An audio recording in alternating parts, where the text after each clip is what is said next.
All right, and we are live with an episode of Mentor Minute. If it is Friday at 12:30 p.m., then we are probably discussing a leadership book. I'm trying to do these leadership book discussions every week, revisiting books that I've read in the past that I've really liked, checking out new books. This week we're talking about extreme ownership. I know that gets flipped around on this particular video feed. Next week we'll be talking about radical candor. I'm excited to get into that book. That's a book I haven't read yet. And then the next one in 2 weeks is The One Thing by Gary Keller, a fantastic book. Love that book. I've listened to it and read it multiple times. So talking through extreme ownership, and as people jump on here, I would love to get your thoughts on it, any questions you have on the book. I'm going to go through chapter by chapter some of the highlights and some of the things that I underlined that I wanted to call out and see what we can do to apply this to leadership. This is a fantastic book, and I recommend you read it from start to finish. I'm going to skip through most of the stories that Jocko and Leif tell in their Battle of Ramadi, is where this book is really kind of set and where a lot of the leadership principles come in. But definitely check it out. But I hope this kind of whets your appetite for diving into more leadership books and investing in yourself. That's what these Mentor Minute sessions are all about. That's what my work is all about. Really just investing in frontline leaders. Lisa, so glad you joined us today. Kind of going through, this book is separated into three main parts.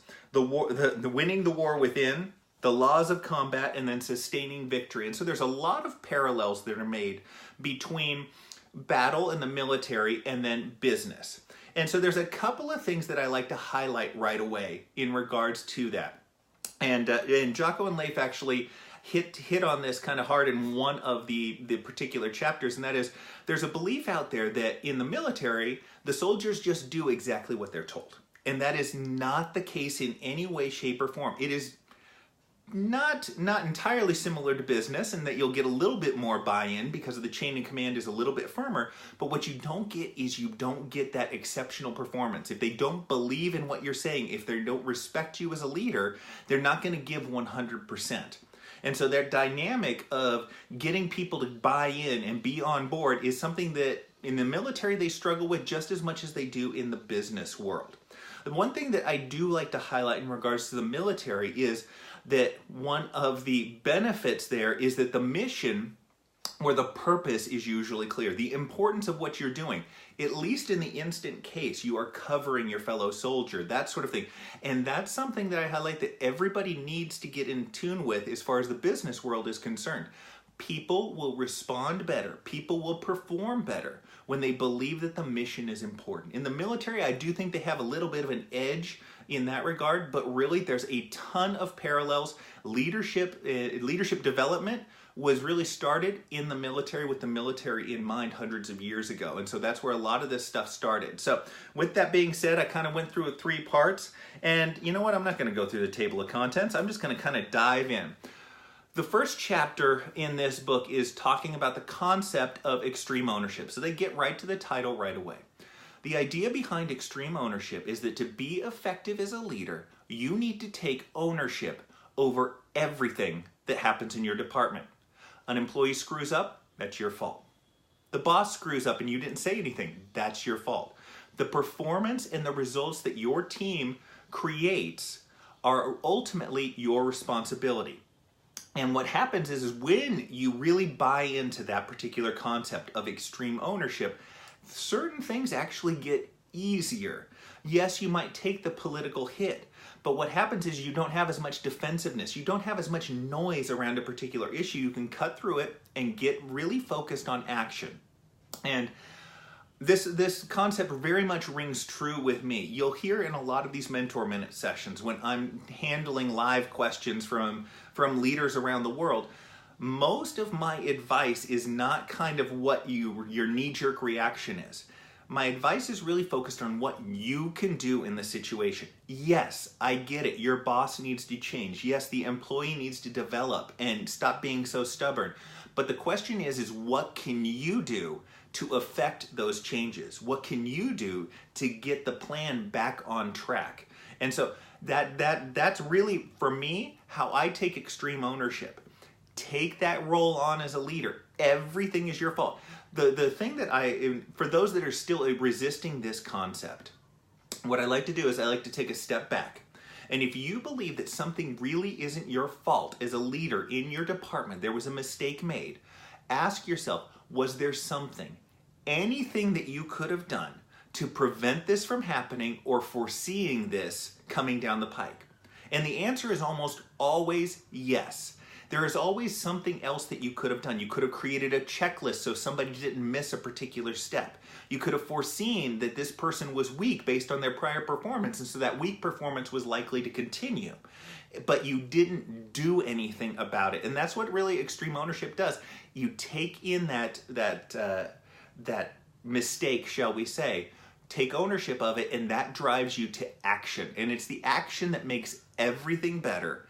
And it's what in the long term improves your performance, the team's performance, the respect that you get from your team and from your boss. Those are all things that come along when you take on that extreme ownership. So with that long-winded kind of response to it, I wanted to dive into the principles, and I will skip pretty much all of the stories. These are great stories that really illustrate the point, but I want to kind of cut to the meat and potatoes. There's a lot in this book.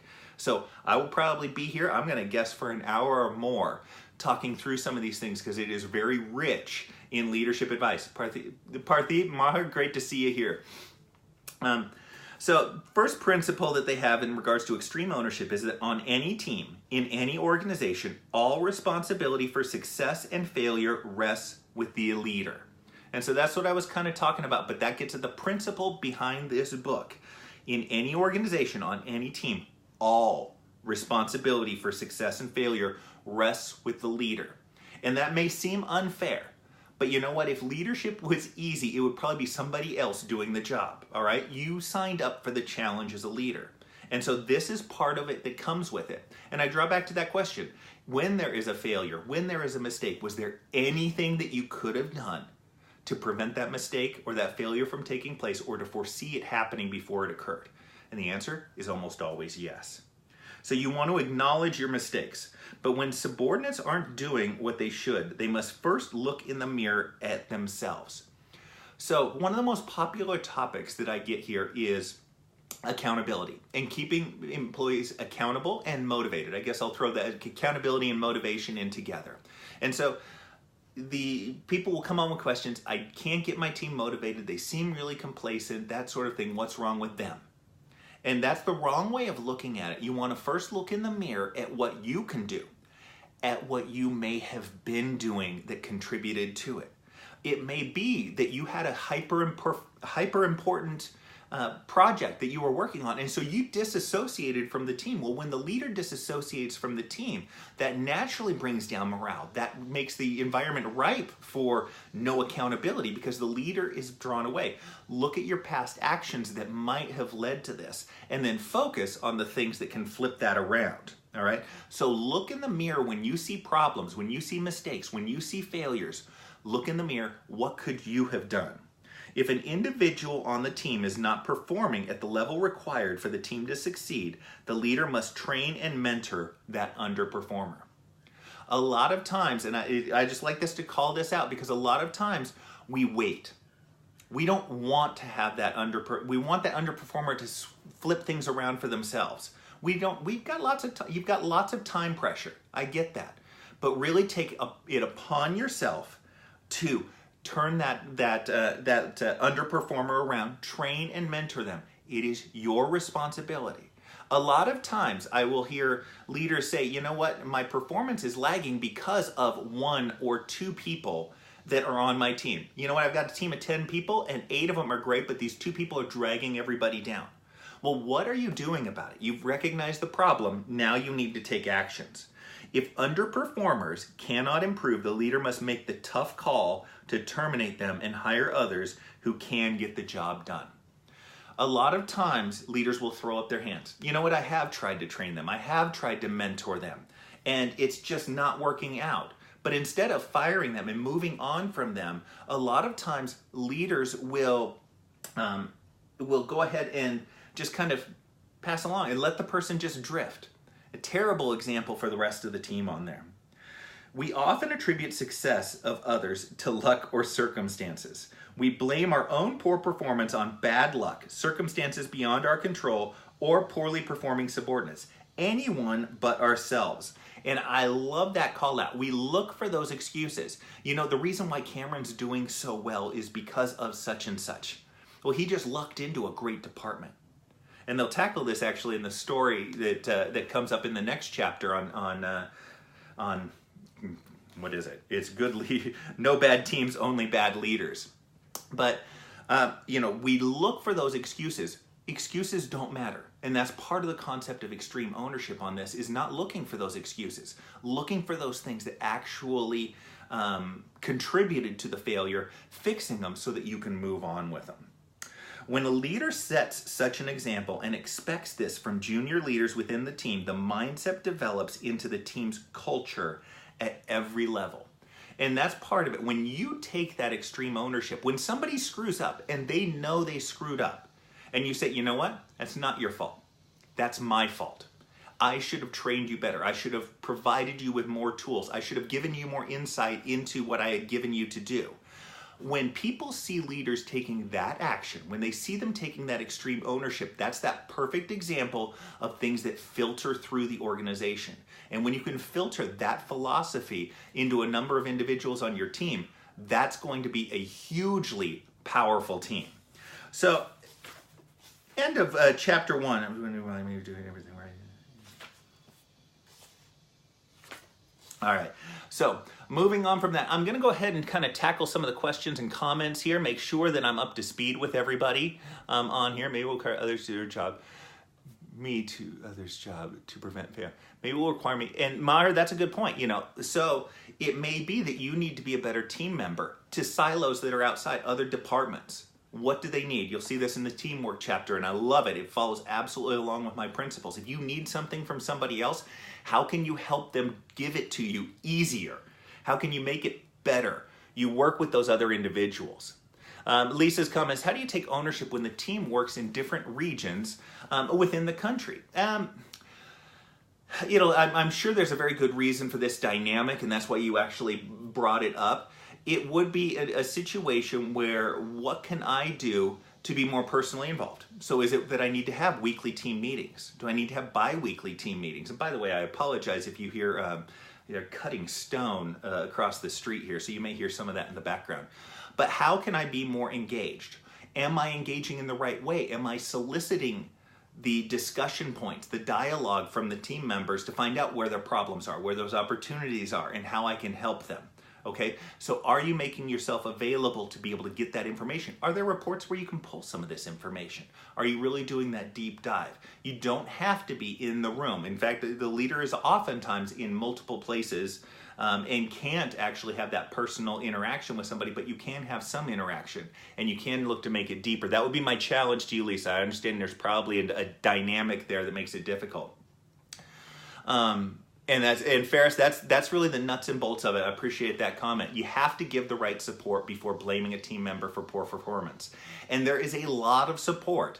A lot of times, hey, I'm probably guilty of telling you out there when you've had a question in regards to this, to 80-20 the issue. So you get 80% of the benefit from 20% of the work. Well, that may be the way that you've supported your team in regards to certain things. From the time pressures and the priorities that you have, you've been looking to give. Where's that 20% of support that I can give that's going to get them to 80%? It may be that you need to give them more support. You need to give them more tools. All right? Look at that first. That's the first places, and I appreciate you calling it out, Ferris. That's the first place to look when you're looking in the mirror when a mistake or failure happens on your team.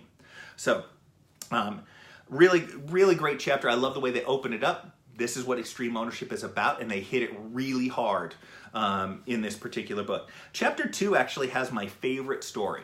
And so Jocko Willink and Leif Babin are SEALs and SEAL commanders. And so Jocko had oversight over the Battle of Ramadi that he talks about, but they go in kind of the Wayback Machine and talk about a time that occurred, and I won't get into most of these stories, but I do really like this one. Where they are going through that Hell Week, that famous SEAL training that everybody has to go through, and where if you clink the bell, then you've dropped out of the program, that sort of thing. And so they're going through Hell Week, and one of the boats, one of the teams, they break the teams into, or break the people into teams. One of the teams is always winning, and one of the teams is always losing. And just for kicks, they decide to switch the leaders. Now what happens is the poor performing team all of a sudden becomes a challenger to that number one team, and those two boats finish first and second for the foreseeable future as far as Bud's training was concerned. And so it highlights the power of the fact, and this is the title of the chapter, there are no bad teams, only bad leaders. That leader who was on that bad boat was complaining about the team, was drawing excuses for the poor performance from the team and creating a culture of blame. The good leader didn't do that. And so when they flipped roles, all of a sudden the good leader was able to bring out the best in their people through dialogue, through clear communication, through following up with the why. It is an absolutely fantastic story. I love that story, and it gets right to it. Jackson, I'm glad you like this book. Love it. One of my favorites of the last couple of years. So, calling out some things that I highlighted in this chapter is this is a difficult and humbling concept for any leader to accept, but it is an essential mindset to building a high performance and winning teams. It's not what you preach, it's what you tolerate. So you can talk through these things, but you need to hold people accountable to a standard. And if they don't meet that standard, getting back to that prior chapter, this is where it all starts tying in together a little bit. If they aren't meeting that standard, then you need to dive in. You need to train them. You need to mentor them. And if they can't cut the mustard after that, then you need to terminate them and get somebody else on the team. This is the crux of it. I always get in trouble. Let's see if I can remember my exact wording on it. You can tell the quality of the leader from the quality of their team.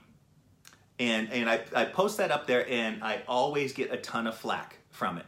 But it gets at this particular principle, and that is a great leader takes a bad team and makes them better and sets them on the road for improvement and continued improvement. A poor leader stagnates the growth of their team, and in worst case scenarios actually causes that team to slide off a little bit. And I think that the boat illustration, the team illustration in this story was a great example of that. You had a great leader who moved into a new group that wasn't performing and improved that performance. Whereas the bad leader moved into the other boat and stagnated that performance.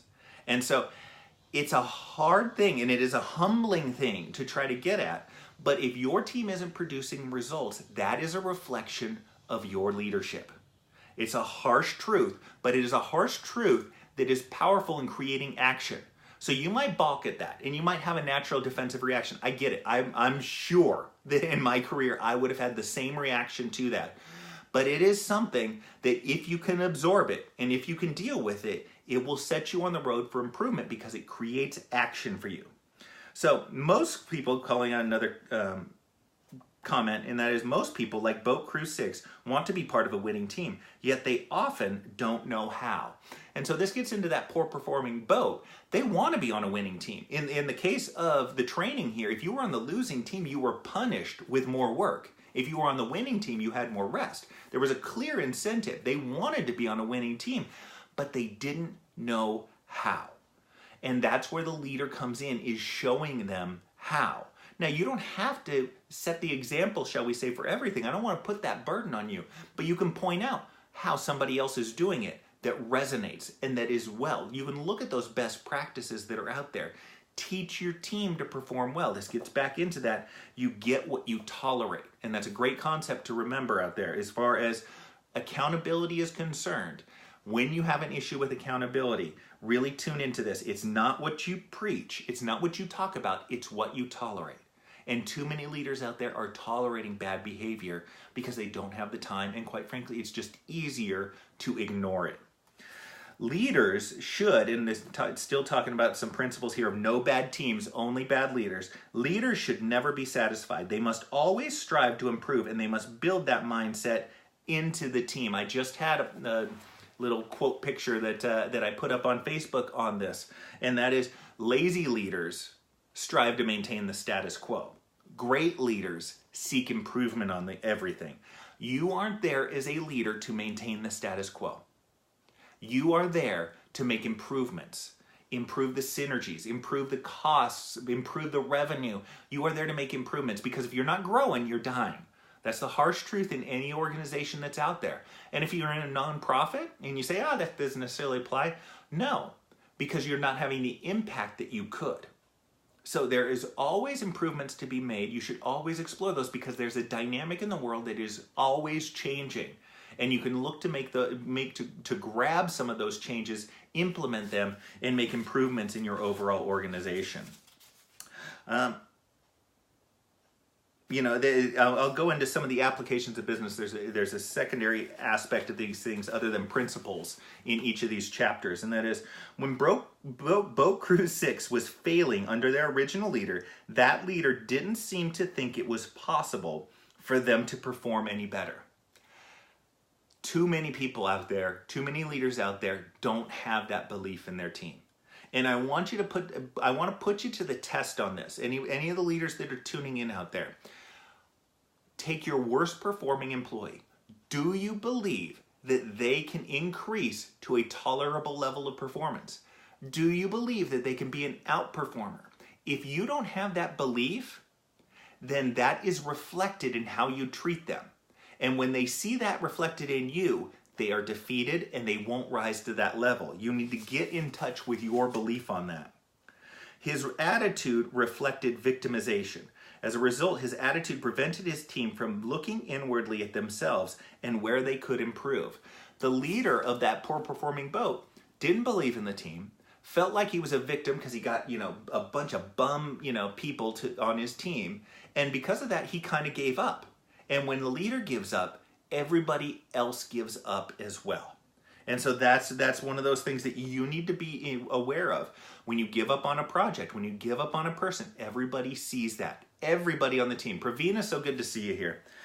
In a boat crew where winning seemed so far beyond reach, the belief that the team actually could improve and win was essential. And that was probably one of the main things that turned that around.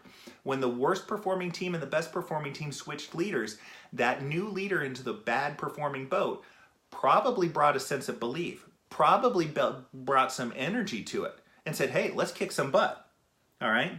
Good leadership, and I love they call this out here, good leadership is contagious. And again, you just have to look at your own career and how you performed under good leaders and how you performed under bad leaders. What you were willing to do under good leaders and what you were willing to do under bad leaders. Good leadership is contagious. That's a fantastic call out from this. They also talk in this story, and I kind of like it because it reminds me of a lot of employees that I had. It reminds me of myself, sadly, in some instances, and that is the concept of the tortured genius. In their mind, the rest of the world just can't see or appreciate the genius in what they are doing. This happens to a lot of super smart people who put the onus on the world. They don't get it. They don't see my potential. John, good to see you here. And so the tortured genius is a victim. It's the world's problem. It's not my problem. And when it's the world's problem, there's not much I can do about it. But when it's my problem, there's something I can do to fix it. And so the tortured genius looks outwardly, and because of that, can't make the necessary changes to turn things around. It happens a lot with super smart people. It's not my problem. I created a fantastic plan. We'll get to that in another chapter here. It is everybody else's issue that is causing the problems. Yes, all right, good. And now we're moving on to chapter 3. There was a comment here that I wanted to touch on, and I'll get to these comments at the end of each of these chapters just to kind of tie everything together. Ferris's question, appreciate your engagement in this, Ferris.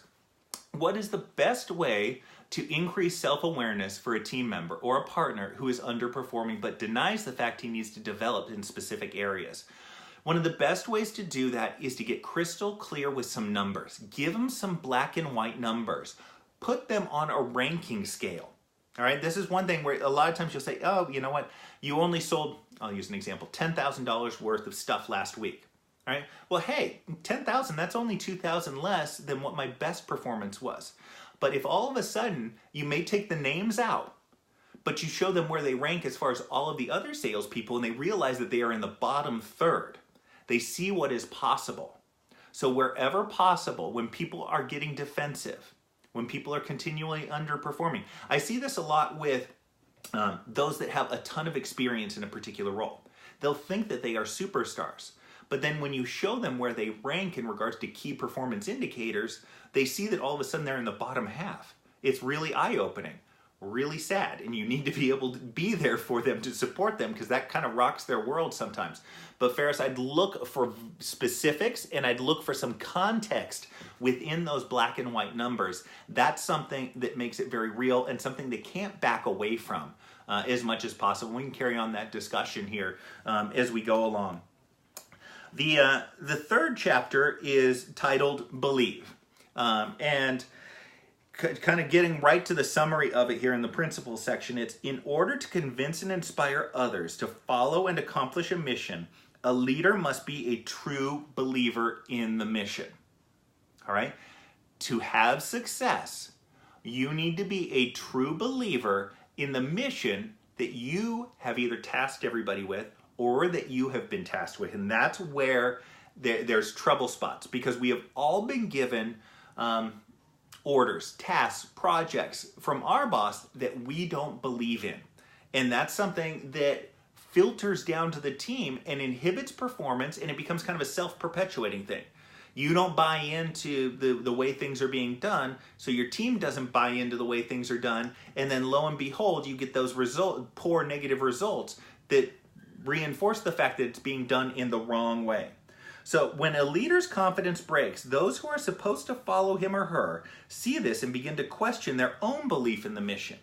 And that's really the detriment. There might be a number of people on your team that are bought into it, that they think something is a great idea, a great way of doing things, but then when they see you and when they see others whose confidence is broken, they then start questioning themselves, and again, that creates that negative loop.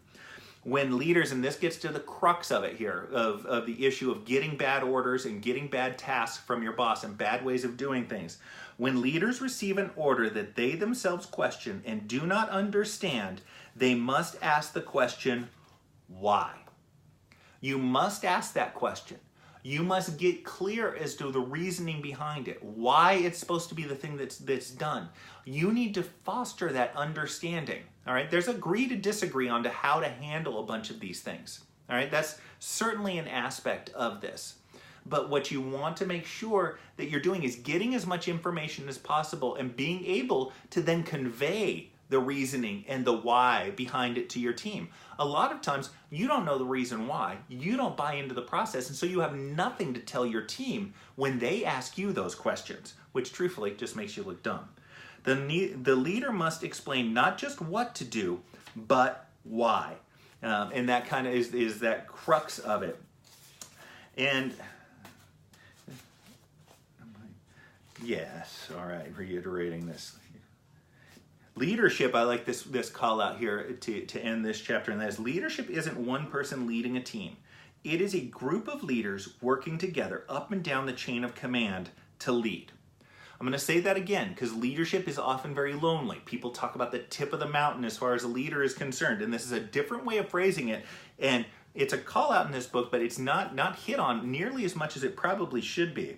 And that is, leadership isn't one person leading a team. It is a group of leaders working together up and down the chain of command to lead. Empower those below you to be able to lead and to do a good job, and you'll get better performance. Give your boss the benefit of the doubt. Ask them why. Ask them what they're reasoning. Try to understand.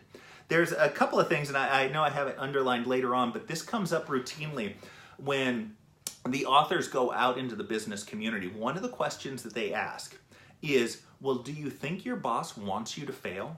Do you think the board of directors wants you to fail? Do you think they kind of hit this point, and that is, I know you don't understand it. I know you don't agree with the decision that was made. But do you really think that your boss is intentionally trying to sabotage you and the organization? No. There is a reason for what they're doing. It may not be a good reason, and you can address that later, but you need to actually be able to bring it out. Such a key to it. And then Maher, you're right. That's exactly it. You got to delegate that thing. And it gets hit on more and more in this book, but being able to instill that leadership down the chain of command, down the organization, to your supervisors, to your managers, to your employees, so that they're empowered to make the right decisions, helps the whole organization click along. And there's a lot that goes into that. There's a lot of giving them more information, feeding them the why and the reasoning behind it, showing them how they fit into the organization, that sort of thing. Those are all things that need to take place, and that's all part of being a great team. And the fourth chapter in this book is titled Check the Ego. All right? Often the most, and I love they started out right off the bat, often the most difficult ego to deal with is your own. You understand, and Ferris, to get back to that last chapter, that's absolutely the point. Leaders create more leaders, not more followers. It's a great call out. Thank you for that. But often the most difficult ego to deal with is your own. We talk about the egos. We talk about those arrogant employees that we have. We talk about the arrogant boss that we have. But one of the most difficult ones, because it's hard to identify, is your own ego. Your own belief in, and how this shows up often is your own belief in your actions and their correctness. And so you don't get more information. More information gives you, more information leads to better decisions. So bringing somebody in, not asking for that advice, something along those lines, those are where ego can play into it in a number of cases. Ego can prevent a leader from conducting an honest, realistic assessment of his or her own performance and the performance of the team. You aren't looking at the numbers. You're giving yourself the benefit of the doubt. You're creating excuses because it can't be that you aren't leading well. It can't be that your team isn't performing well. It must be some outside influence that is affecting your performance. That goes against the concept of extreme ownership. All right, you're not performing well. What can you do to perform better? That's what you need to be focused on. So really just very kind of quick, there's a bunch of stuff here in the story of the business, and I want to kind of dive through some of this because I know there's going to be some more to enrich this particular chapter. At the tactical level, on the front lines where the guys in the field execute the mission, it is critical that the troops grasp how what they do connects to the bigger picture. We'll often give orders, and we won't give the team more information than what they're given. They need that information to perform particularly well. That your team isn't going to be willfully insubordinate. The story he tells is of a mistake that was made by a manager underneath this particular person, and the person is pissed because he takes it as insubordination, as a problem with that person in their relationship, and that's where a lot of this isn't coming in. This isn't his fault. It's yours. You are in charge. So the fact that he didn't follow procedures and took it on his own to do this is your fault. It's my fault because I obviously wasn't clear as I should have been in explaining why we have these procedures in place and how not following them can cost the company hundreds of thousands of dollars. Our egos don't like to take blame. And when you don't take the blame, you don't acknowledge the mistake. And when you don't acknowledge the mistake, you don't take the steps to fix it. And that's where that ego is kind of the center of so much of these issues. It's about I'll skip that particular part of it. Luke had a point here, and I wanted to get to it, and that is, see, when I'm training, I show them, I show them and then ask them to do it. Then on the you do part of training, and always say, don't be afraid of failing. Just learn from it, and I have a 92% success with employees becoming best performers. That's, and that's so much of it is being able to acknowledge failure. Now, in the case of this book, they're in the middle of a battlefield, so mistakes are not something that they're particularly interested in. In the business community, we have much more flexibility with that. That's one of the things where a lot of people in business think the military has it easy. Well, the military will tell you very quickly that the consequences for failure are much easier to deal with in the business environment. And Luke, I appreciate you bringing that out. You need the team to fail. So many times we are so wound up as leaders that somebody makes a mistake. You're a part of a $100 million corporation, and somebody makes a mistake that costs the company $120. It's $120. We come down on the person. We write them up. It's a big deal. No, it's a training opportunity. There's old stories that are told. It's apocryphal, so I don't have any idea where it actually comes from, but it comes all the way back, 60, 70 years ago. You start seeing this issue pop up, and it's about an employee that makes a $100,000 mistake with a particular client. And so the salesman is packing up their things in their office because they know they're going to get fired. Sure enough, they get the call from the CEO, and they go into their office, and he says, you know what, I'm sorry, I made that mistake. I've packed up my things. I'll be out of here in a few minutes. And the CEO goes, what do you think, I'm going to fire you? Are you kidding me? I just spent $100,000 on your training. You're more valuable to me than you ever have been in the past. So recognizing that mistake that was made, recognizing the learning experience that can come from it is extraordinarily valuable. If you look at it in those ways, mistakes become a little bit more palatable for you out there. Norma, glad you liked that one. The next concept, moving into part 2 of the book, in the 5th of 12 chapters, is cover and move. And cover and move really just gets at teamwork. All right, that's the concept of covering for, in a battle, covering for your co-worker, for lack of a better term. Covering for them while they move, then they cover for you and you move, and that's how you move through a tough spot. I like that. That word opportunity is left out of managerial thinking a lot. I found, and Luke, that's what I found too. I find that leaders are hyper-focused on problems. And the reason is because their bosses are hyper-focused on problems. They want those problems, they want them fixed, they're looking for them, they're looking for you to trip, and they're not necessarily looking for those opportunities for you to find a better route to get there quicker. So working opportunities into the conversation and into your thinking is powerful. I really like that one, Luke. Thank you. Getting back to teamwork and cover and move, it falls on leaders to continually keep perspective on the strategic mission and remind the team that they are part of the greater team and the strategic mission is paramount. Goes along with a lot of what I think about. When we have teamwork issues, too often it's because people have a myopic view of what they do. So get clear and start talking about the overall mission of the organization, the overall goals of the organization. We want to increase revenue, increase customer service, and then start talking about them. So how is what I am doing today with this phone call going to impact revenue and customer service if those are the missions of the organization? So you weave those into a discussion, and that brings teamwork to life. It gets people thinking about different things. You can look at this from a sports perspective. So the first NFL preseason game was last night. But in the NFL, you've got offense and you have defense that are on the same team, but doing opposite roles. Each one has an importance. Now, if you weren't going with the overall mission of scoring more points than your opponent, that's the goal of football. That's the goal of the sport. If you weren't going with that, then people would be looking at two different things. The defense is just looking to eliminate point, not let the other team score. The offense is looking to score, but without realizing that the two can benefit one another. If the offense is struggling and having problems, it's the defense that can lift them up by holding the other team from scoring. Likewise, if the defense is struggling and isn't able to hold the team back, if the offense is performing well, that lifts the team up. But getting people focused on a higher goal is hugely important and is a big benefit as far as teamwork is concerned. The focus must always be on how to best accomplish the mission. Again, you see this with silos and different departments. If you tie it to the overall mission of the organization, then some of those frictions become easier to deal with, and people are able to move on.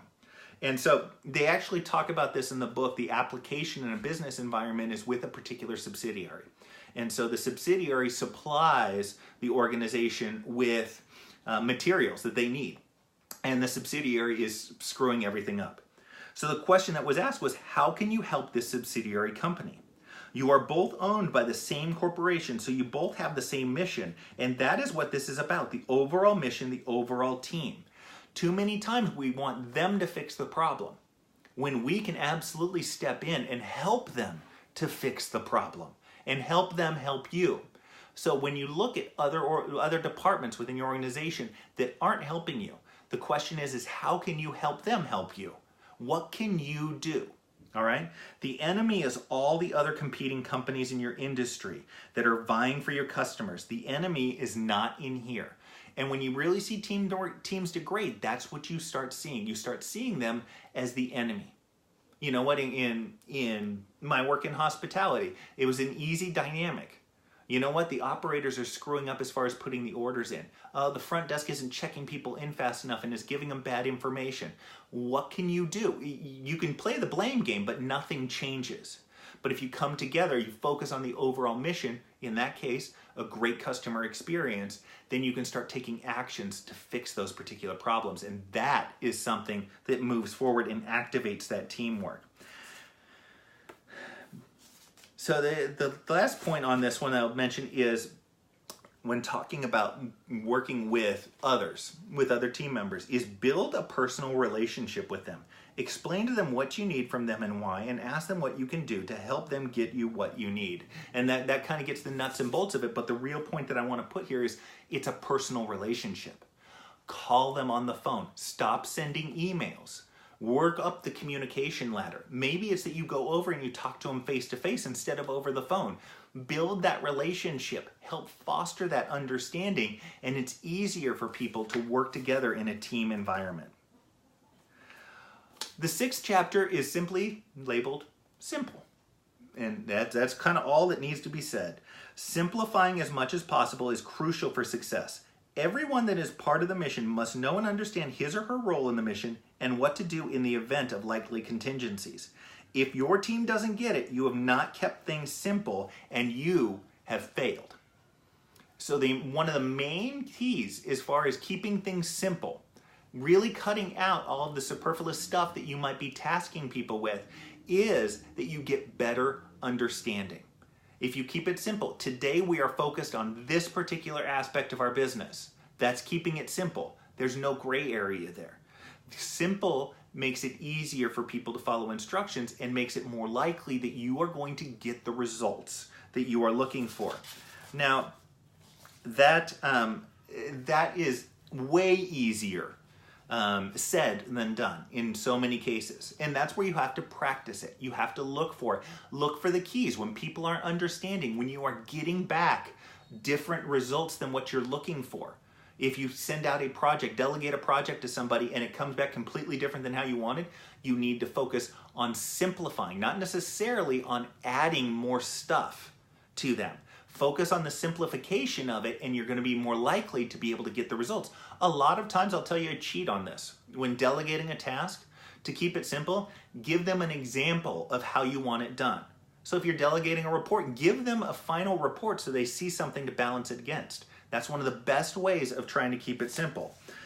It is, and this is where communication kind of comes in. I really like this particular point on it and said, they were so close to the bonus plan. That's what they were talking about there, is a really complicated bonus structure. They were so close to the bonus plan, they did not see their own fatal fault. And that's a lot of it. You need to have those checks for understanding, those checks for simplicity, because when it's something that you are close to, when it's something you have done for a long time, it is very easy to consider it simple. But it is actually a complicated process that you took 3 years to develop and learn and work efficiently at. So look to the results that you're getting.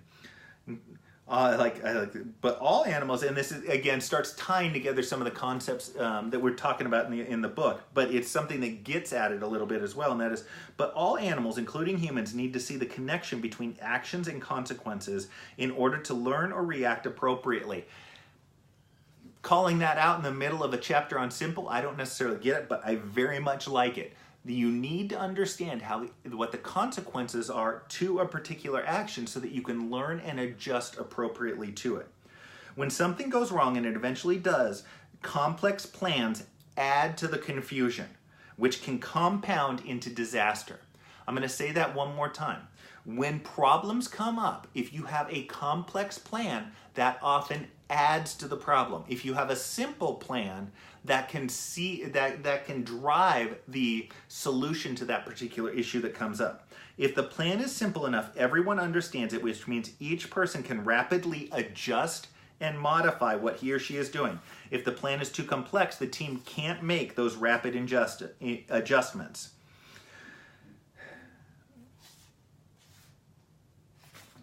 So, tying up that simple, and I guess I kind of hit a lot of those points that they were talking about. And again, I recognize this is an art form, keeping things as simple as possible. And a lot of what I would say in regards to this to try to make it easier is to get to the reason why. One of the reasons to give the why, one of the reasons to give a reason is that it helps fill in the blanks. You may not communicate as well as you think you communicate. In fact, you probably don't. So what you do is you give the reason why it is important, why you do it the way that you do it. And what that does, that reasoning helps fill in the blanks for people. It helps tie them to an overall goal. And that makes the whole process simpler, for lack of a better term. Yobu has a question or comment here, and that is, a team is not a group of people working together. It is a group of people who trust, respect, and support each other. I love that. That's absolutely fantastic. I'm going to say that again for those that don't catch the comments and actually are listening to this in the podcast or over on YouTube. A team is not a group of people working together. It is, as the thing scrolls, it is a group of people who trust, respect, and support each other. That is absolutely fantastic, Yobu. Love it. Ferris has comment, and that is, simplicity is about showing direction, not telling details about what to do. Love it. That's absolutely fantastic. One of those management principles that gets thrown around, and again, not always easy to implement, is to tell people what you want done, not tell them how. Now that's what's thrown out there. What I actually like to recommend to people is that you tell people what you want done, and then you ask them how they are going to do it. And that creates the dialogue. That helps you get ahead of some things, and it gives you a chance to empower them. If there's a 50-50 chance between, or 50-50 as to whether their way of doing it and your way of doing it is better, and quite frankly, if it's 40-60, go ahead and give them the nod, and that's going to be something that empowers them in the future and helps the team perform better. Chapter 7 is about prioritizing and executing. Really good and really hitting on the point that all of us feel in leadership, and that is that there is a ton going on. I like to say there is no chance, it is impossible to get everything done that you need to get done, but you can get the important things done. So that's what prioritizing and executing is all about, is that there is a finite amount of resources, a finite amount of focus, that you can't get everything, but you need to prioritize what is most important, and then you need to take action upon it, and they'll dive into that just a little bit. I like the way that they kind of summarize how to deal with it. So when you are in the middle of a crisis, when stuff is crazy, when people are interrupting you, relax, look around, make a call. Relax, prioritize, and execute. When you do that, you're able to move on from that and get to the next thing. For even the most competent of leaders can be overwhelmed if they try to tackle multiple problems or a number of tasks simultaneously. I talk about this when I'm doing seminars in regards to time management. And that is the old story of where the term multitasking came into effect. The term multitasking is actually a computer term that was developed in the 60s. Because back then, a processor that operated at 10 megahertz or 10K, 10K actually, was so fast that they had to come up with a new term to describe it. All right, and so they came up with multitasking. Because what it appeared to be to a human was that they was doing multiple things at the same time. But in truth, a computer is only handling one thing at a particular time. It isn't doing multiple things at once. It's doing one thing, but it's doing them so fast, it seems like it's multitasking. So even the term itself doesn't mean doing multiple things at once. The root of the term is doing one thing so fast that you can stack those things on, and it looks like you're doing more than one thing at a time. And when you do that, when you prioritize and you take action, you can actually start a flow where you're rolling through a whole bunch of things. And if somebody steps back and looks at what you did over the last hour, they'll think that you were multitasking, but really you weren't. So I kind of throw that in there for everybody as well. Through careful contingency planning, and I love this in regards to multitasking and tackling the overwhelm. Through careful contingency planning, a leader can anticipate likely challenges that could arise during execution and map out an effective response to those challenges before they happen. This comes up with project planning all the time. Good project planners plan for contingencies. Okay, if this is late, then I'm going to have the team work on this, such and such. What I tell people is you can anticipate problems with your team, okay? In regards to upselling and selling different things, what can I do? Where are the common pitfalls? You can anticipate where people are going to be defensive and what you're going to do about them. Just tackle, you don't need to come up with this exhaustive list, but just a few things that are likely to occur, the most likely things, and then what are you going to do about them? And then you don't have to make those decisions. Oftentimes you can convey that ahead of time, and that doesn't even come to you at that point because you've already told the team what to do. Just as in combat, priorities can rapidly shift and change. When this happens, communication of that shift to the rest of the team, both up and down the chain of command, is critical. The team must maintain the ability to quickly reprioritize efforts and rapidly adapt them to a constantly changing battlefield. So, we all know that the priority is going to change up. What was the name of this book? Sorry, I came a little late. Luke, it's Extreme Ownership. I know it's flipped around backwards here as far as my viewing is concerned, but yes, Extreme Ownership by Jocko Willink, one of my favorites of the last couple of years. Definitely check it out. It's worth it because the stories here are fantastic to really hit upon some of these points. So, getting back to it, yes, priorities shift. Things change. Be sure to communicate that out to the team so they're in line with those priority shifts and include the reason why it changed. All right, this gets back to getting back into that belief. When you can firmly say why something was changed, you can move on from that particular issue. I'm going to go through kind of how to implement, prioritize, and execute. There's a little bit here, but I'll go ahead and go through kind of their bullet points here. They got 7 bullet points on here. You want to evaluate the highest priority problem. Lay out a simple, clear, and concise terms the highest priority effort for your team. Develop and determine a solution. Seek input from key leaders and from the team where possible. Direct the execution of that solution, focusing all efforts and resources towards this priority task. We'll get into this in a couple of weeks, and that is The One Thing by Gary Keller. When you focus all your resources on one particular thing, you don't allow your attention to get pulled elsewhere, you can accomplish an amazing amount of things. 5th bullet, move on to the next highest priority problem and repeat. When priorities shift within the team, this is number 6, past situational awareness both up and down the chain. Don't let the focus on one priority cause target fixation. Maintain the ability to see other problems developing and rapidly shift as needed. So there's a lot of good things on there, but the main key is you prioritize. You find out what the most important thing that your team needs to be working on. You set the course of action, and then you move on to the next priority. And when you do this, when you start getting practiced at this, and when you start trusting your team and delegating these things out, you can roll through a whole bunch of things in a very short time frame. There we go. Farrah says simplicity is about showing direction, not telling to. Yeah, yes, okay. I did reference that. Yes, the example, and this is a really good example that they used from their consulting experience, and that was a CEO that came in and the organization wasn't performing well, and he had a list of 50 things that they needed to do to turn things around. And so the issue is, and I'll draw the correlation because all of us as leaders can recognize when this comes up. If you give a team, or if you give somebody 5 things that they need to do, hey, I need you to get these 5 things done and completed by the end of this week. What often happens is they get 2 or 3 of those things done. And you come back and you say, hey, I needed all 5 of those done. Yeah, but I did this, this, and this. I did these 3. What is often the case is those 3 are the easiest things to do, which means they're often at the lowest priority. So it's important that you get hyper-focused on one particular thing. And so in this case, he has that leader pare things down to just one particular, the main thing that they needed to take care of, and that's what they focused on for 3 months, and then they moved on to the next thing. I've seen this actually personally with a private coaching client. She had, and I couldn't believe it, she had 50 different goals put in place by her boss. Her boss set her with 50 goals to accomplish. Absolutely crazy.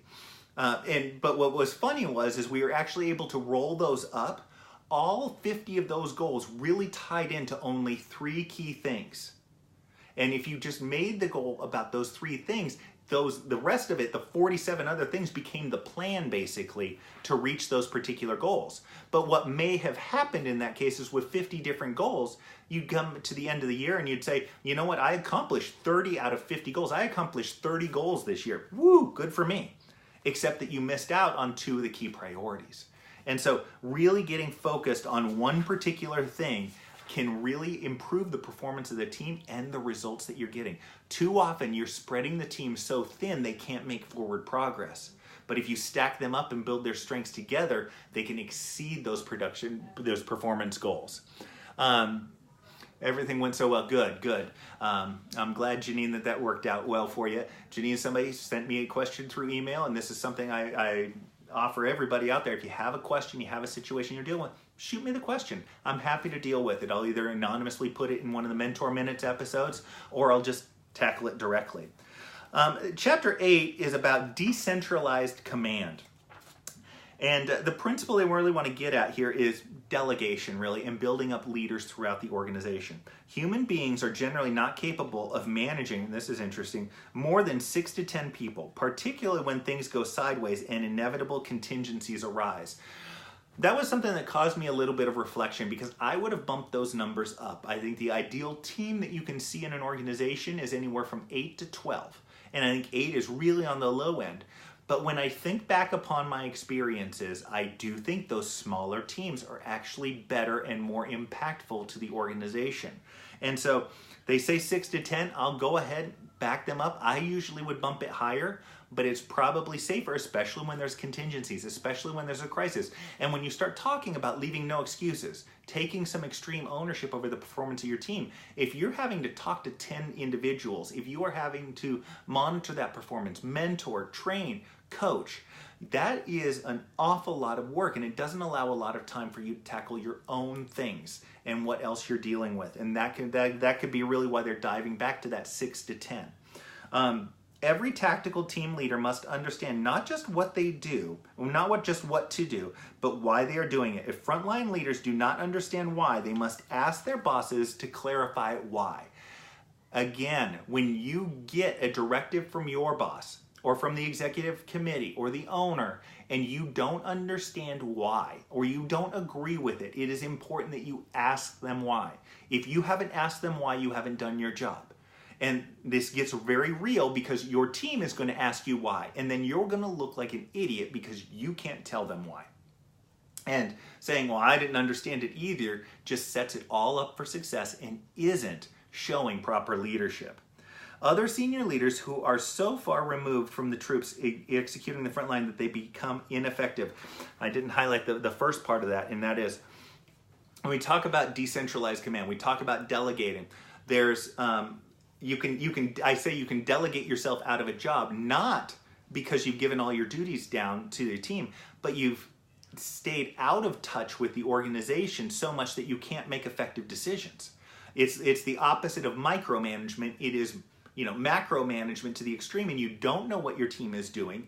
And if you don't know what your team is doing, you can't lead them effectively, you can't give them proper advice, and you can't manage that resource. If you don't know what a particular cog in the machine is doing or how it functions, then you can't effectively use it. And that's something that you see occasionally with leaders, is they detach so far they can't make the proper decisions in the first place.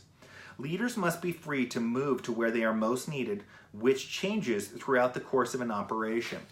That's adjustments. That's kind of looking for where you can provide opportunity. All right, and this is breaking down those silos between departments. How can I help somebody else help me? How can I help somebody else achieve the mission of the organization itself? It may be that they're not helping you, but you have the ability to help others.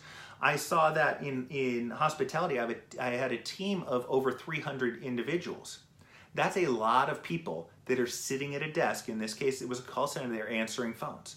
We had a lot of manpower and woman power that we could put to manual processes.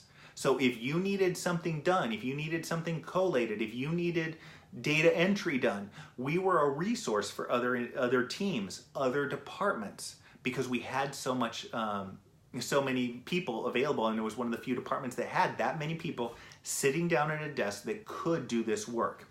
So look for those opportunities. That's that decentralized command. When everybody's clear on the mission, they can align themselves to help achieve that mission wherever possible. Now, as a leader, And I like this from a delegation standpoint. As a leader, it takes strength to let go. It takes faith and trust in subordinates, frontline leaders, and their ability. Trust is not blindly given. It must be built over time.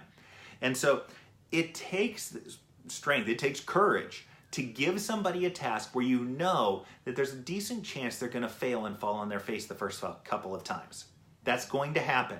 You need to be okay with that, and that's the price you pay for the benefit you get down the road. That is the investment that you make in the individual to empower them, build their skill set, and make them more valuable for yourself and the organization as a whole. That's the big benefit of delegating that nobody talks about, is that delegation is a developmental tool for your team. It makes them more valuable. It builds their skill sets.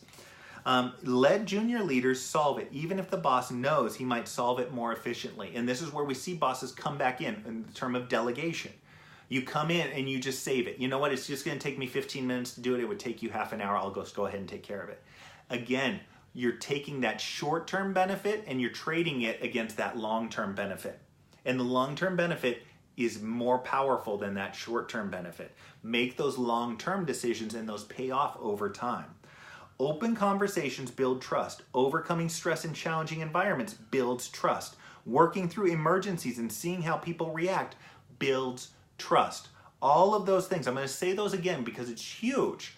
They're talking decentralized command, I'm talking delegating, giving more flexibility for people to accomplish the overall goals and mission of your organization.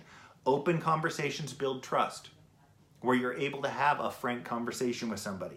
Overcoming stress in challenging environments build trust. When the world is against you, when something breaks down, those sorts of things. Working through emergencies and seeing how people react builds trust. One of the best things in retail, one of the best ways to build a good team is to have them go through a Christmas selling season in retail. Man, that builds everybody's teamwork. Man, you get some stories behind that.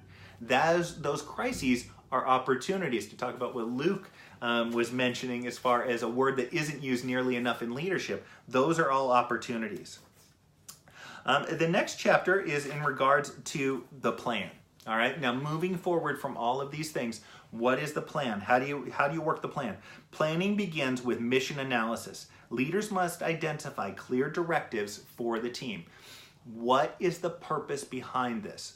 If you are, rolling out a new procedure, why are we changing it? What was wrong with the last, procedure? Those are all things that go into the planning. That's the first step of planning, is getting crystal clear on what the goal is. What is the purpose behind what you are doing? That is what moves things. That's what makes everything easier.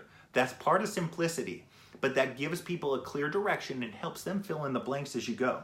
A broad and ambiguous mission results in lack of focus, ineffective execution, and mission creep. I'm going to say this again because this is again where people mess up as far as goals are concerned. A broad and ambiguous mission results in lack of focus, ineffective execution, and mission creep. We all want to increase sales in the organization. Our goal is to increase sales. I was part of a business that says we are a sales-focused organization. That's great in certain cases, but it is a terrible sort of mission statement. You want something crystal clear to bring your planning to bear on a particular problem. We want to increase sales by 20% this year. Very crystal clear, very timely.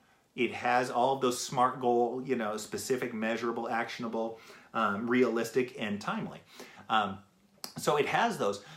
But what it does is it's not, we're going to increase sales. Well, that could be anything. A 2% increase is an increase in sales. We want to increase sales 20%. How are you going to do that? Well, we have to go out with new product lines. We have to increase the number of items sold on every order. We have to increase the value of items that are sold on every single order.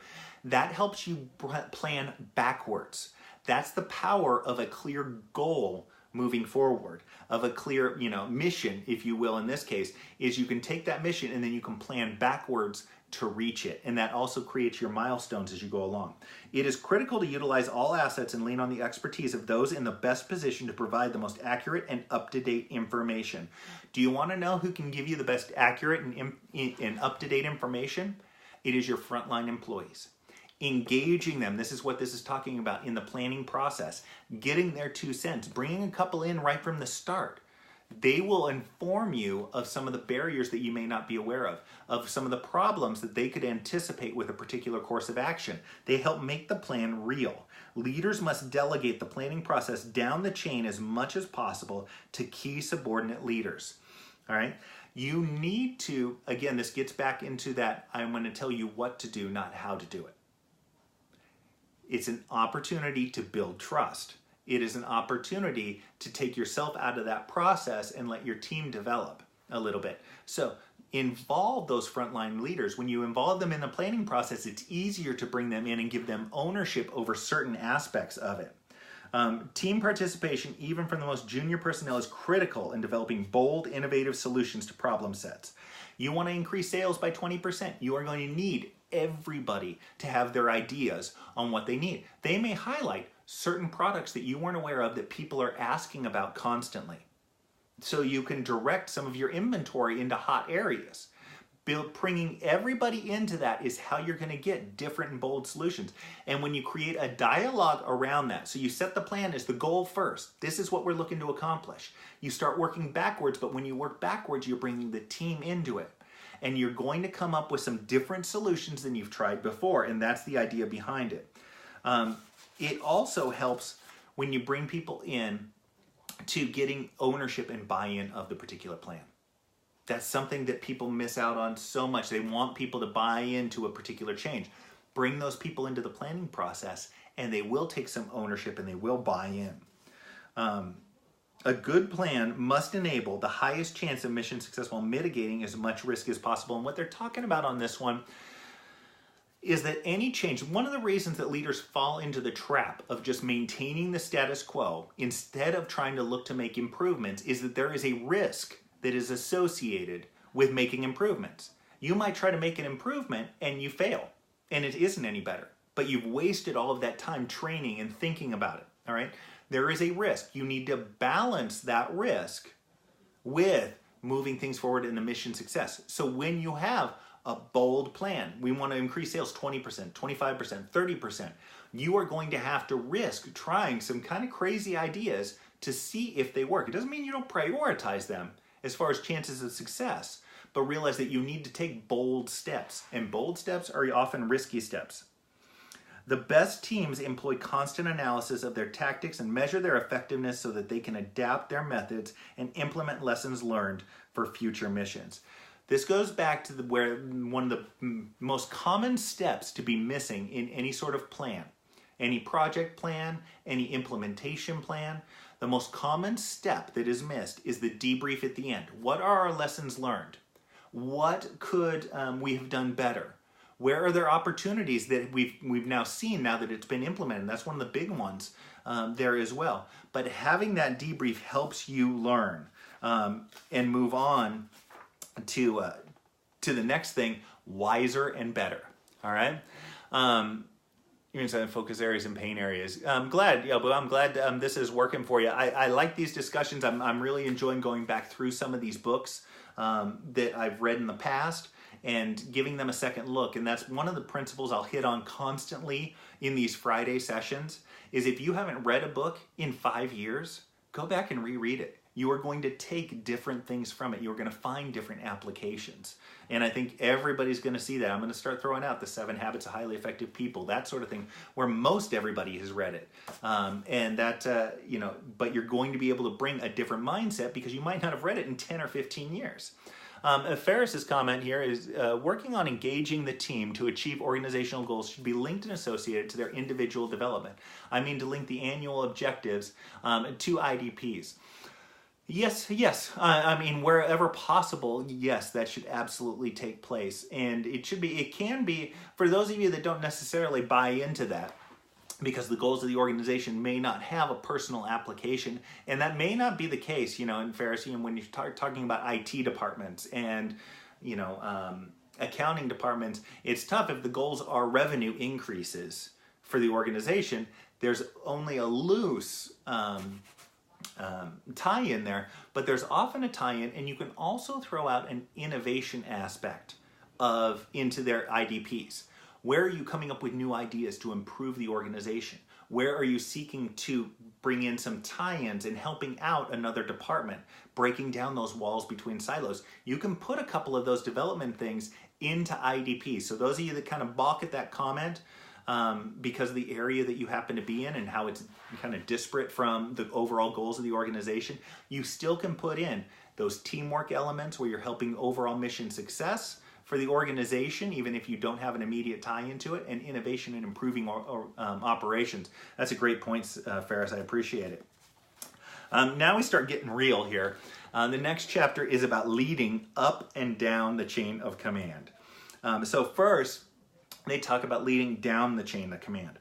It is paramount that senior leaders explain to their junior leaders and troops executing the mission how their role contributes to the big picture success.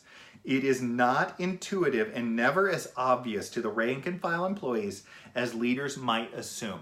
And that's the problem. That's why you skip this step of giving them the reason why it is important what it is that they are doing. Because you would just assume that it's there. And it's not as obvious to the team members. One of the most important things to do to build a little bit of motivation, one of the steps I recommend in regards to motivation, is telling people how their role and what they do impacts the overall organization. Every single person that is employed at an organization has an important job role. Otherwise, that role wouldn't exist. Janitorial roles are important. They exist for a purpose to set, you can tie it into, maintaining a clean and organized work environment so that people can work at maximum effectiveness towards the goal of the organization. That can be a flowery, but it is important. So why is that role important? And one of the ways that you tie this in, talking about people's importance and people's roles and their importance, is what would happen if your department disappeared and nobody in the organization noticed and nobody did the job that you do? What would happen to the organization? Phone calls wouldn't get answered, orders wouldn't be processed, orders wouldn't be shipped, bills wouldn't be paid, computers wouldn't get fixed. All of those things, that ties you in to how important it is that your department exists. Now, draw that to individual persons. What happens if one person disappeared and nobody noticed? Well, now all of a sudden everybody's overwhelmed and work starts piling up. You start falling behind. Or a particular client doesn't get the attention that they need and they go to somebody else. Why are the individual people important as well? That's one of those things when you lead down the chain of command. Yes, you communicate the why. They've talked about this a bunch in this particular book. You communicate the reason for the decision and why it's important, but you also communicate why the individual is important to the organization as a whole. And that can be something that moves it forward. If your team isn't doing what you need them to do, you first have to look at yourself. You must figure out a better way to communicate it to them in terms that are simple, clear, and concise so that they understand. When we're managing down the chain of command, all right, when you're managing your employees and you are not getting the results that you are looking for, look first in the mirror. This was a concept they tackled right from the beginning. How is it that you might be miscommunicating? What are you miscommunicating? How can you communicate better? How can you be clearer, more simple? A lot of times it comes from complexity. Are there ways to simplify what it is that they're doing that'll help them get the results that they need? The next concept on here is leading up the chain, which is always a fun topic, and that is managing your boss. And Jocko and Leif follow along with what I very much believe in is the action that you can take. It is difficult to manage your boss. You're not in a position of authority to change their behavior. So what you can look to do is you can look to influence that behavior. So this is advice that I give oftentimes that doesn't sit well with a lot of people because they really want the boss to change. They don't want to have to expend the effort. Hey, I would love for everybody out there to have great leaders. But that just isn't the case in so many instances. And so it is, they talk about it very clearly here. There are actions that you can take to make the situation itself better. Should you have to take those actions? No. It should be your boss that's taking those actions. But there's an opportunity housed within them. When you're leading up the chain, examine what you can do to better convey the critical information for decisions to be made and support allocated. When you are asking for something, how can you convey the right information? What I talk about a lot of times is that we have different goals than our bosses sometimes. So what is important to your boss? What are they constantly talking about? What is their boss on them about? What is it that is driving their bonuses? What performance measures is the board of directors looking at? What's important to them? And then what you do is you phrase your request for support in a way that addresses their needs and what is important to them. Too often we're focused on what is important to us, and that doesn't necessarily resonate. They'll look for you to fix it a different way or come up with a solution. But if you address it in a way that's impactful to them, then that's something they're going to listen to and they'll be more likely to take some action on. So look for ways to better communicate with your boss. You and your team may not represent, and this is the harsh reality too, may not represent the priority effort at that particular time. And that's what you see a lot. There might be a crisis that's going on. The boss may, you see this in the instant, they may brush you off basically because they're dealing with some sort of crisis. You may not be their priority. Ask them what their priorities are. That gives you a reason to go back to your team and say, hey, we didn't get support because they're putting the funding towards this particular initiative that they think they're going to get more of a benefit from. And that's the reason why. All right, so ask them why. Ask them what their priorities are. One of the most important jobs of any leader is to support your own boss. All right? Every leader has weaknesses. You have weaknesses. Your supervisors below you have weaknesses. And you know what? Your boss has weaknesses as well. To be a good leader, you also need to be a good follower. That's that cliche sort of example. But you need to look for ways where you can cover for some of the weaknesses, where you can build up, some strength within the weaknesses of your boss, where you can maximize their strengths. Look for opportunities to serve. Look for opportunities to back up. How can I help you do your job better is something that you can ask your boss just as well as you can your subordinates. Leaders in any chain of command will not always disagree. But if you don't understand why decisions are being made, requests denied, or support allocated elsewhere, you must ask the questions up the chain. You must execute the plan as if it were your own. I've had some fiery discussions with my boss over the course of my career. And you know what? Some of those were the best conversations ever. You know what? I lost. He won. And we left there, and we're fine, and we go and get lunch. Because it's not necessarily about us. It's about what's best for the organization and ferreting out those really good ideas. And too often we get personally attached to those ideas. Your boss has a different perspective. Your peers have a different perspective on things. And sometimes those perspectives are going to win out. Your role as a leader is to toe the company line. Find out why. Find out the reasoning why a decision was made. Back it up and implement it. That otherwise, if you shirk that responsibility, if you show that you aren't interested, are displeased with it, then having that public display of discontent and disagreement is going to hurt the overall chances of the mission being complete for the organization as a whole. Don't ask your leader what you should do. Tell them what you are going to do. I love that. That's kind of, again, one of those just gems that's kind of an aside in this book. Especially when you have problems that are cropping up in the organization or you made a mistake. You don't just tell them what happened. You come to them with a solution. It makes them think of you in a different light as somebody who can solve problems, and they'll be more apt to let you deal with the problems that you have. All right? If my chain of command had questions about my plans or needed additional information or more detailed paperwork, it was not their fault. It was my fault. I needed to inform them better. I needed to present the information in a way that they could understand. That was my role. If they shot my request down and it doesn't make sense that they shot it down, that's on me for not communicating well, not necessarily on them. And this is where it gets harsh, but this is what leads to actions that actually fix problems and fix things, as opposed to having things stuck in the status quo.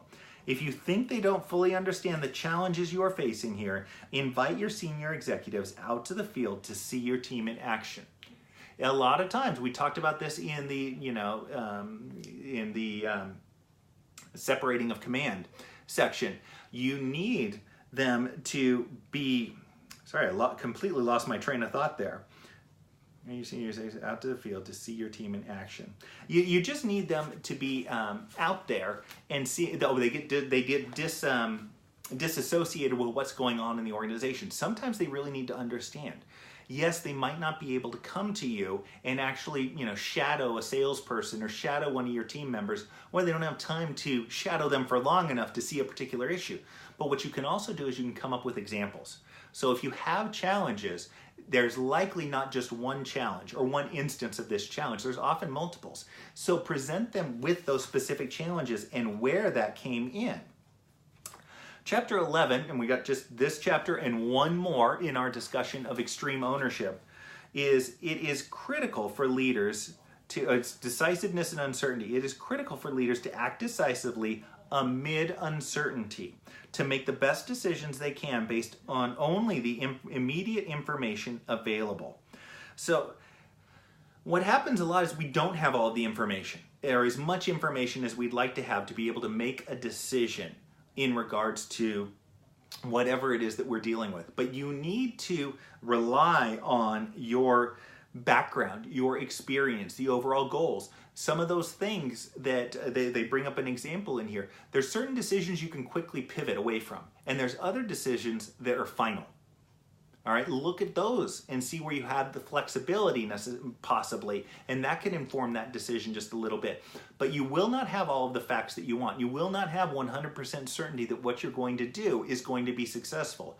But you have to rely on your experience, those around you, and their thoughts on an issue to build up the information and to leverage more experience to make those decisions. There is no 100% right solution. The picture is never complete.